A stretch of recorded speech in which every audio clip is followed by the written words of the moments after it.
నమస్కారం ACT9 న్యూస్కు స్వాగతం.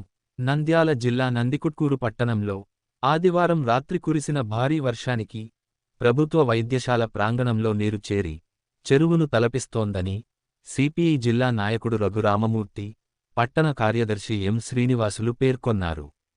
దీంతో మెరుగైన వైద్య సదుపాయం కోసం ప్రభుత్వ వైద్యశాలకు వచ్చే నియోజకవర్గ ప్రజలు తీవ్ర ఇబ్బందులు ఎదుర్కొంటున్నారని ఆవేదన వ్యక్తం చేశారు.